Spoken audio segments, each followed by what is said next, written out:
মান মর্যাদা এবং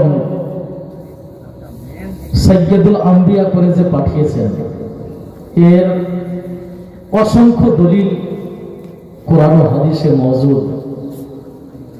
তার ব্যাখ্যা বিশ্লেষণ করতে গিয়ে কবিগণ বলেছেন, নবীর মহব্বতে পড়ে कि मोहम्मद की मोहब्बत दीन इस्लाम की शर्त अव्वल है। নবীর সঙ্গে ভালোবাসা করা ইসলাম ধর্মের প্রথম শর্ত। বলেন সুবহানাল্লাহ। मोहम्मद की मोहब्बत दीन इस्लाम की शर्त अव्वल है। इसी मोहब्बत में हो अगर खामी या कमी तो सब कुछ नामुकम्मल है। बोलो सुभान अल्लाह। की मोहम्मद से वफा तूने तो हम तेरे हैं। की मोहम्मद से वफा तूने तो हम तेरे हैं। यह दुनिया चीज है क्या, लौह कलम अर्श कुर्सी सब तेरे लिए। बड़े सुभान अल्लाह। और अर्श आजम पर जिस दम गए मुस्तफा, अर्श आजम पर जिस दम गए मुस्तफा, उस रात को फैसला ये भी हुआ, ऐ नबी जो तुम्हारा नहीं वो हमारा नहीं। बड़े सुभान আল্লাহ তাবারাক ওয়া তাআলা আমার নবীকে মেরাজের রাতে ডেকে গোপনীয় অনেক কথা হয়েছে। তার মধ্যে এটা একটা যে আল্লাহ বলেছেন, এ নবী আপনি আমার প্রচার পৃথিবীতে করবেন। আমার নবী বলে কেউ মানতে চায় না, বলে তোমাকে কেউ মানুক আর না মানুক, আমি তোমাকে মোহাম্মদ নবী মানবো, তুমি আমাকে খোদা মানবে। বলেন সুবহানাল্লাহ। এবং তোমাকে যারা মানবে তারাই আমার প্রকৃত বান্দা। বলেন সুবহানাল্লাহ। আল্লাহ পাকের মহাগ্রন্থ আল কোরআনুল মাজিদ হতে একটি সুপরিচিত আয়াত তেলাওয়াত করেছি, ওয়া মা আতাকুমুর রাসূলু ফাখুযুহু ওয়া মা নাহাকুম আনহু ফান্তাহু। আল্লাহ তাবারাক ওয়া তাআলা নবী প্রসঙ্গে বলেছেন যে এ আমার নবীর কলমা পাঠকারী উম্মতেরা শুনো, আমার রাসূল তোমাদেরকে যা দেয় সেটা তোমরা গ্রহণ করে নেবে, যেসব বিষয় থেকে বারণ করবেন তা থেকে দূরে থাকবে। বলেন সুবহানাল্লাহ। আল্লাহ তাবারাক ওয়া তাআলা আমার নবীর মান মর্যাদা কত বাড়িয়েছেন, আমার নবীর ইচ্ছা অনুযায়ী ইসলামের সংবিধানও তৈরি করেছেন। বলেন সুবহানাল্লাহ। অসংখ্য দলিল আছে, আপনাদের এক এক করে দলিলের আম্বার লাগিয়ে দেব ইনশাআল্লাহ। আপনাকে বলে রাখি যে আমার রাসূল প্রসঙ্গে আল্লাহ বললেন, আমার নবী তোমাদেরকে যে বিষয়ে মানতে বলবেন করতে বলবেন সেটা তোমরা করবে, যেসব বিষয় থেকে বারণ করবেন নিষেধ করবেন সেই সব বিষয় থেকে দূরে থাকবেন। এই আয়াতের অনুবাদ হতে স্পষ্টভাবে বোঝা যায় যে শরীয়তের মালিক ও মুখতার দয়ার নবী মুস্তাফা। বলেন সুবহানাল্লাহ। শরীয়তের মালিক ও মুখতার দয়ার নবী মুস্তাফা সাল্লাল্লাহু আলাইহি ওয়াসাল্লাম। কেন? ইসলামের সংবিধান জান্নাতে তৈরি হয়নি, ইসলামের সংবিধান আকাশে তৈরি হয়নি, ইসলামের সংবিধান সিদরাতুল মুনতাহাতে তৈরি হয়নি, ইসলামের সংবিধান তৈরি হয়েছে আমার রাসূলুল্লাহর ঘরে। বলেন সুবহানাল্লাহ। ইসলামের সংবিধান তৈরি হয়েছে আমার রাসূলুল্লাহর ঘরে এবং আমার রাসূলুল্লাহ ইচ্ছা অনুযায়ী আল্লাহ তাবারাক ওয়া তাআলা ইসলামের সংবিধান তৈরি করেছেন। বলেন সুবহানাল্লাহ। জি আপনাকে বলে রাখি, আজকের এই জালসা কবরস্থানের ইসালে সওয়াব উপলক্ষে কবরস্থান সম্পর্কিত বেশ কিছুটি আলোচনা আমি করব আপনাদের সামনে। তার পূর্বে এইটি কথা আপনাদের শোনা দরকার, না হলে আপনি বুঝতে পারবেন না আমার বক্তব্য। বুঝলেন? আপনাকে বলে রাখি যে আমার রাসূলুল্লাহ সাল্লাল্লাহু তাআলা আলাইহি ওয়াসাল্লাম মক্কা থেকে হিজরত করে যখন মদিনায় যান, তো মক্কাতে থাকা অবস্থায় কাবা শরীফের দিকে মুখ করে নামাজ পড়তেন মক্কা থেকে হিজরত করে যখন মদিনায় চলে গেলেন, তো বাইতুল মুকাদ্দাস যেটা ফিলিস্তিনে অবস্থিত, ওই বাইতুল মুকাদ্দাসের দিকে মুখ করে নামাজ পড়তেন। বাইতুল মুকাদ্দাসের দিকে মুখ করে আমার রাসূল নামাজ পড়েছেন মদিনা শরীফে গিয়ে হিজরতের পর প্রায় 17 মাস। বলেন সুবহানাল্লাহ। তো ইহুদি নাসারারা বলতে লাগলো যে মুহাম্মদ নামের নতুন নবী আসছে, সব কাজে আমাদের বিরোধিতা করে আর আমাদের কিবলার দিকে মুখ করে নামাজ পড়ে। কেন? ইহুদি নাসারাদের কিবলা ছিল কোথায়? বাইতুল মুকাদ্দাস। এই খবর যখন আমার নবীর কানে আসে, আমার নবী শুনে খুব দুঃখ পেলেন এবং আল্লাহর কাছে আশা করলেন, আল্লাহ, আমি মক্কায় থাকা অবস্থায় যেমন আমার কিবলা কাবা শরীফ ছিল, কাবা শরীফের দিকে মুখ করে নামাজ পড়তাম, তুমি পুনরায় আমার কিবলা কাবা শরীফ করে দাও। বলেন সুবহানাল্লাহ। আল্লাহ তাবারক ওয়া তাআলা সমস্ত বান্দার অন্তরের খবর জানেন। আমার নবীর অন্তরের খবর জানতে পারলেন। আমার রাসূলুল্লাহ জোহরের নামাজ পড়া অবস্থায় 2 রাকাত পড়া হয়েছে, 3য় রাকাতের জন্য দাঁড়িয়েছেন।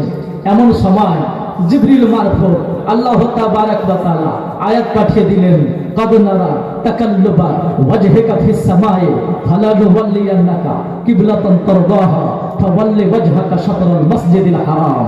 কোরআনের ভাষায় বলুন আলহামদুলিল্লাহ। এর অর্থ হলো এটাই, আল্লাহ তাবারক ওয়া তাআলা বলছেন, এ আমার নবী, নামাজ পড়া অবস্থায় আপনি যে আমার দিকে আকাশের দিকে বারবার তাকাচ্ছেন, আপনার তাকানোটা আমি দেখতে পাচ্ছি। আপনার যেই দিকে ইচ্ছা মুখ করে নামাজ পড়েন কিয়ামত পর্যন্ত, সেইটাকে আমি সমস্ত মুসলমানদের জন্য কিবলা নির্ধারিত করে দেব। বলেন সুবহানাল্লাহ। অতএব আমার রাসূল 2 রাকাত নামাজ বাইতুল মুকাদ্দাসের দিকে মুখ করে আদায় করলেন, আর বাকি 2 রাকাত ওই আয়াত আসার সঙ্গে সঙ্গে কাবা শরীফের দিকে মুখ করে আদায় করেছেন। বলেন সুবহানাল্লাহ। তারপর থেকে আজ পর্যন্ত সুবহে কিয়ামত পর্যন্ত আমাদের কিবলা কাবা শরীফই থাকবে। বলেন সুবহানাল্লাহ। সুবহানাল্লাহ, সুবহানাল্লাহ। এই আয়াতের অনুবাদ এবং ব্যাখ্যা হিসাবে আপনি কি বুঝতে পারলেন? আমার রাসূলুল্লাহর ইচ্ছা অনুযায়ী আল্লাহ তাবারক ওয়া তাআলা ইসলামের সংবিধান তৈরি করেছেন। বলেন সুবহানাল্লাহ, মাশাআল্লাহ, মাশাআল্লাহ। রাদান ইসলাম আপনাকে বলে রাখি, অনেক ব্যক্তি বলে যে কবরের মাটি দেওয়ার পর মৃত ব্যক্তিকে আজান দেওয়া যাবে না। এই দলিল আপনাকে দিব। আপনারা শুনতে রাজি আছেন তো? হাত উঠিয়ে বলতে হবে রাজি আছেন কিনা। মাশাআল্লাহ। এখন পর্যন্ত আমার গ্রামের লোক আসেনি, ওই হাতে গোনা 2-4টা। আমরা বাড়ির মুরগি তো আমাদের দাম দেয় না এরা, যখন চলে যাব তখন ঠেলা পাবে এরা ভালো করে। যার জন্য আপনাদের বলি, আপনারা তাড়াতাড়ি করে আসেন, মূল্যবান 2-4টি কথা শুনেন, না হলে স্পেশাল কথাটি পাকিটে ভরে রেখে দেবো। বলবো না আপনাদের শ্রোতা নাই তো আমি ওই মূল্যবান কথা খরচ করবো না। তো বর্তমান যেটি আছে আপনারা শুনতে রাজি তো? আচ্ছা, ইনশাআল্লাহ কয়েকটি মূল্যবান কথা শুনে নেন। আপনাকে বলে রাখি, শরীয়তের দলিল হলো 4টি। কয়টি? আপনাকে যে কোনো বিষয় যদি প্রমাণ করতে হয়, দেখাতে হবে কোরআন, নচেত দেখাতে হবে হাদিস, না হলে ইজমা, না হলে কিয়াস। শরীয়তের দলিল হলো 4টি, কোরআন শরীফ, হাদিস শরীফ, ইজমা ও কিয়াস। কোথায় লেখা আছে? উসুলুস সাসিতে লেখা আছে। উসুলুস সাসি হলো উসুলে ফিকার একটি কিতাব, ফিকা শাস্ত্রের গ্রামারের কিতাব, যেটা হিন্দুস্তানের এমনকি বাইরে দেশেরও সমস্ত মাদ্রাসা, নিজামিয়া মাদ্রাসাগুলোতে পড়ানো হয়। উসুলে ফিকার রাইটার, উসুলুস সাসির রাইটার নিজের কিতাবের মধ্যে লিখেছেন, উসুলুল ফিকহ আরবাআতুন, শরীয়তের দলিল হলো 4টি, কোরআন শরীফ, হাদিস শরীফ, ইজমা ও কিয়াস। বলেন সুবহানাল্লাহ। আর কোথায় লেখা আছে? উসুলে ফিকার আরেকটি কিতাব নুরুল আনওয়ার।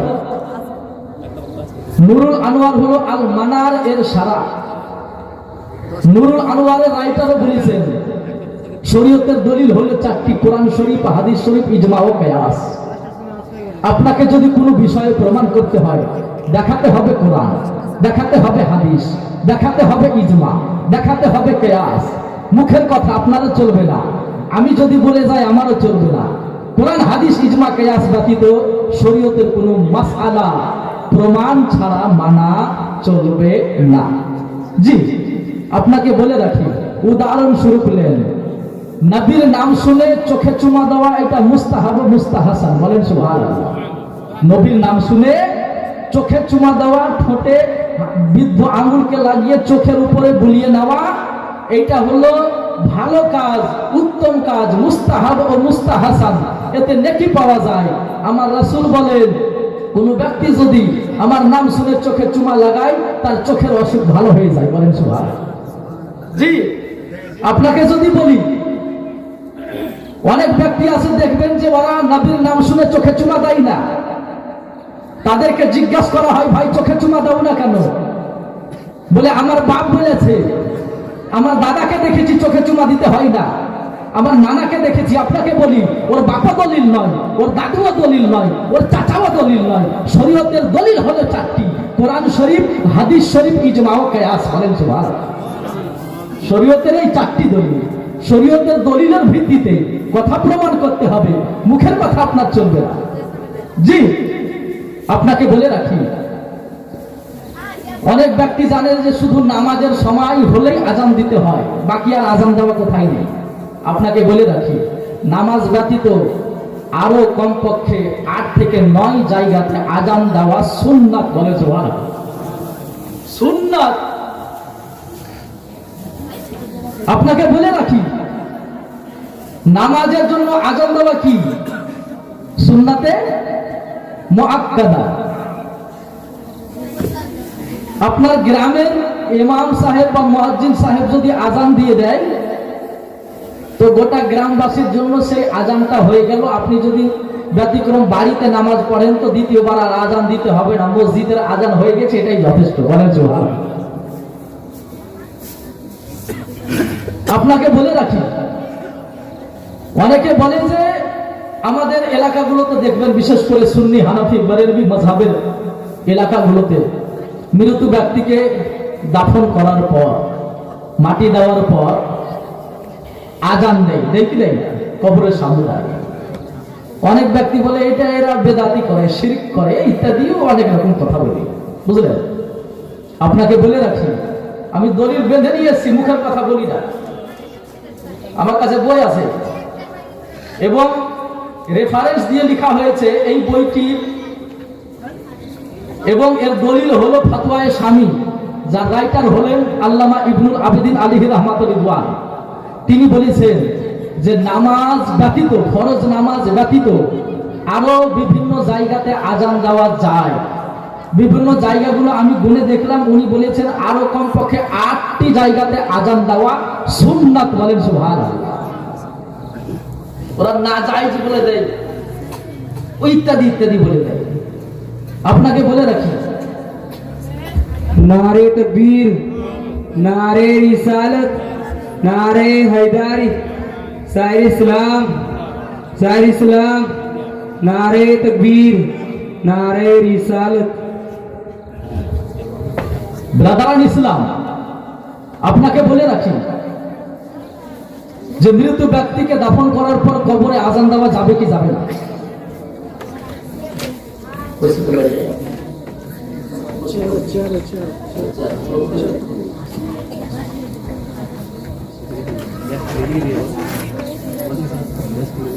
মিশকাত শরীফ একটি হাদিসের কিতাব। এই কিতাবটি সব ধরনের মাদ্রাসায় পড়ানো হয়। ওয়াহাবিদের মাদ্রাসা বলেন, দেওবন্দীদের মাদ্রাসা বলেন, কাদিয়ানীদের মাদ্রাসা বলেন, আহলে সুন্নাত ওয়াল জামাতের মাদ্রাসা বলেন। মিশকাত শরীফ এমনই একটি গ্রহণযোগ্য হাদিসের কিতাব যে এখন বর্তমান যুগে অনেক হাফিজ সাহেব হচ্ছে না কোরআন মুখস্থ করে। একটা সময় ছিল যে মিশকাত শরীফকে ও কোরআন শরীফের মতো মুখস্থ করতে, বলেন সুবহানাল্লাহ। এবং আরেকটি কথা আপনাকে বলে দিই, মিশকাত শরীফ এমনই একটি গ্রহণযোগ্য কিতাব যে উলামায়ে কেরাম এবং আহলে সুন্নাত ওয়াল জামাতের কাছে তো এর বিশেষ গুরুত্ব আছেই। বর্তমান আমাদের পশ্চিমবঙ্গের মাদ্রাসা বোর্ডের যারা মন্ত্রী, যারা পদে রয়েছেন, তারাও নিজের সিলেবাসে, স্কুলের সিলেবাসে মিশকাত শরীফকে অন্তর্ভুক্ত করেছেন। বলেন সুবহানাল্লাহ। জি, এই মিশকাত শরীফে লেখা আছে, মিশকাত শরীফের কিতাবুল জানাইজ বাবু মা ইউকালু ইনদা মান হাদারাহুল মাউত বলে একটি চ্যাপ্টার, সাফা নম্বর 140। কিতাবটি ছাপা হয়েছে মজলিসে বরকত প্রেস থেকে, যেটা উত্তরপ্রদেশের মুবারকপুরে অবস্থিত। সেইখানে লেখা আছে, রাসূলুল্লাহ বলেছেন যে যখন মৃত্যু ব্যক্তি, মানুষের মৃত্যুর সময় হয়, তখন তার পাশে গিয়ে তোমরা পহলা কালমা তেলাওয়াত করবে, অর্থাৎ লা ইলাহা ইল্লাল্লাহু মুহাম্মাদুর রাসূলুল্লাহ। বলেন সুবহানাল্লাহ। জি, হাদিসের ভাষা হলো এরকম, লাক্কিনু মাউতাকুম লা ইলাহা इल्लल्लाह। अपनी मैयत को यानी मरने वालों को तलकीन करो पहला कलमा पढ़ के, रसूलुल्लाह का जो कलमा है ला इलाहा इल्लल्लाह मुहम्मदुर रसूल। দেখেন, আপনাকে দুইটি কথা আপনি ভালো করে বলে রাখেন যে মানুষের জীবনে দুইটি সময় খুব কঠিন যায়, একটা হলো মৃত্যুর সময়, আর একটা হলো মৃত্যুর পরে কবরের হিসাব কিতাবের সময়। বলেন সুবহানাল্লাহ।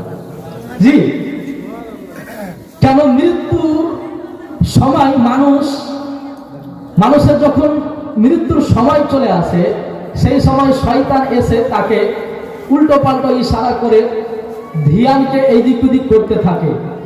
আর মৃত্যুর সময় যদি আপনি তার ধ্যানে পড়ে তাকে পীর সাহেব মনে করে নিজের ঈমানকে হারিয়ে দেন, তাহলে আপনার সারা জীবনের ইবাদত বরবাদ হয়ে যাবে এবং আপনার কবরেরও অবস্থা ঠিক থাকবে না, হাসরেও তো থাকবে। অতএব মৃত্যুর সময় মানুষের কাছে দাঁড়িয়ে কোরআন তেলাওয়াত করা এবং তাকে কালেমা তালকিন করা, ওই মৃত্যু ব্যক্তির মৃত্যুর সময় তাকে তওবা পাঠ করানোর জন্য বারবার বলে দেওয়া, তার পাশে দাঁড়িয়ে দাঁড়িয়ে উচ্চ স্বরে তেলাওয়াত করা, এই সমস্ত কাজ হলো আহলে সুন্নাত ওয়াল জামাতের জায়েজ এবং উত্তম কাজ। বলেন সুবহানাল্লাহ। অনেক ব্যক্তি এইগুলো করতে দেয় না, ও সারা জীবন কি করেছে, জীবনে কোনো নেকির কাজ করেনি, এখন ওকে আমি ওর পাশে গিয়ে কলমা পড়তে যাব? অতএব শরীয়ত যুক্তি দিয়ে চলে না। শরীয়ত যদি যুক্তি দিয়ে চলতো, তাহলে মুসাফিরের পায়ের মাসা করার বিষয়টা উল্টো দিকে, তালুয়ার দিকে করতে হতো, উপরে করতে হতো না। বলেন সুবহানাল্লাহ। জি, আপনাকে বলে রাখি, टाइम कितना हुआ देखिए, सिर्फ मसला बोलने से नहीं, टाइम भी मेंटेन करना पड़ेगा। 48 हो गया, टाइम हो गया है? मैं इस बात को खत्म कर देता हूं। देखिए, আপনাকে বলে রাখি, বলেছিলাম যে ফরজ নামাজ ব্যতীত আরো বিভিন্ন জায়গাতে আজান দেওয়া যায়। ফতোয়ায়ে শামী আল্লামা ইবনুল আবেদিন আলাইহির রহমান নিজের কিতাব রাদ্দুল মুখতার ও দুররুল মুখতার তার হাসিয়ার মধ্যে লিখেছেন যে নামাজ, ফরজ নামাজ ব্যতীত যে সব জায়গাতে আজান দেওয়া সুন্নাত, সেটা হলো ছোট বাচ্চা যখন জন্মগ্রহণ করবে তখন তার কানে আজান দেওয়া হলো সুন্নাত। বলেন সুবহানাল্লাহ। কেন? তার সঙ্গে একটা শয়তানেরও জন্ম হয়, আর ওই ছোট বাচ্চাটাকে চিমটি কাটতে থাকে, বাচ্চা চিৎকার করে কান্না করে কি করে না? যার কারণে ওই সময় যদি আপনি আজান দেন, বাচ্চার কান্নাও চুপে যাবে, আর এই পৃথিবীতে আসার পরে ওই বাচ্চার কানে আল্লাহর প্রথম নামও ঢুকে যাবে। বলেন সুবহানাল্লাহ। ওই বাচ্চা ভবিষ্যতেও আল্লাহকে ভুলতে পারবে না। আল্লাহর মহব্বত এই পৃথিবীতে আসার পরে পরে আল্লাহর নাম শুনে নেওয়ার কারণে তার অন্তরে গেঁথে যাবে। বলেন ইনশাআল্লাহ। নামাজ ব্যতীত একটি জায়গা হয়ে গেল ওয়াফি উযনি সাগীর, ছোট বাচ্চার কানে। ওয়াফি ওয়াক্তিল হারিফ, আগুন লেগে যাওয়ার সময়, কোন জায়গাতে আগুন লেগে দাউ দাউ করে জ্বলতেছে, মানুষ বিভিন্ন প্রসেস অ্যাপ্লাই করেও সেটাকে বন্ধ করতে পারে না, আগুন বোঝাতে পারে না। হাদিসের মধ্যে রাসূল বলেছেন যে ওই সময় যদি আপনি কোনো উপায় না পেয়ে আজান দিয়ে দেন, আগুন বন্ধ হয়ে যাবে। বলেন সুবহানাল্লাহ। सुभान अल्लाह नारे तकबीर नारे रिसालत नारे हैदरी मसलके आला हजरत नारे तकबीर नारे रिसालत। ব্রাদার ইসলাম আর দুই একটি জায়গার নাম বলে দিয়ে আমি শাহের ইসলামকে দিয়ে দেব, বুঝলেন? তারপরে বলা হয়েছে ওয়ালিল হারব, যখন যুদ্ধ লেগে যাবে, যুদ্ধে যদি মুসলমানরা জয় করতে চাও, আমার রাসূল বলেছে আজান দিয়ে দাও, তোমার যুদ্ধে জয় হয়ে যাবে। বলেন সুবহানাল্লাহ। জি, অতএব আমার রাসূলের নিজের মুখের এইগুলো কথা বলা, যেটা ইবনুল আবেদিন নিজের কিতাব ফাতওয়া শামির মধ্যে নকল করেছে। তারপরে বলা হয়েছে যে যখন কোনো মুসাফির ব্যক্তি রাস্তা ভুলে যায়, রাস্তা উল্লেখ করতে পারে না কোনটা দিয়ে যাব, এগুলো আগের জামানায় হতো। এখন তো আপনি জায়গা চিনেন না, গাড়িতে চড়ে এলেন, পৌঁছে গেলেন জায়গা। আগে মানুষকে জঙ্গল দিয়ে, মরুভূমি দিয়ে হেঁটে হেঁটে, ঘোড়ার উপরে চড়ে, গাধার উপরে চড়ে, উটের উপরে চড়ে সাফার করতে হতো, ভ্রমণ করতে হতো। 15 দিন, 20 দিন, 1 মাস, 2 মাস ধরে সাফার করতো। তারা জঙ্গলের ভিতর দিয়ে যাবে, কাউকে জিজ্ঞেস করবে কোন জায়গা, কোনটা দিয়ে যেতে হয়, জিজ্ঞেস করার মতো লোক পাইতো না।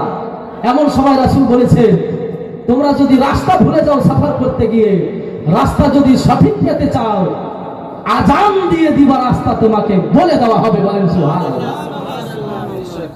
জি, তারপরে বলা হয়েছে যখন কোনো ব্যক্তি দৌড়া পড়ে যায়, যাকে মির্গি বারাম বোঝেন আপনারা, কোন ব্যক্তির মির্গি বারাম হয়ে গেলে কি হয়, ও ছটফট করতে লাগে না, আগুন দেখলে, জল দেখলে।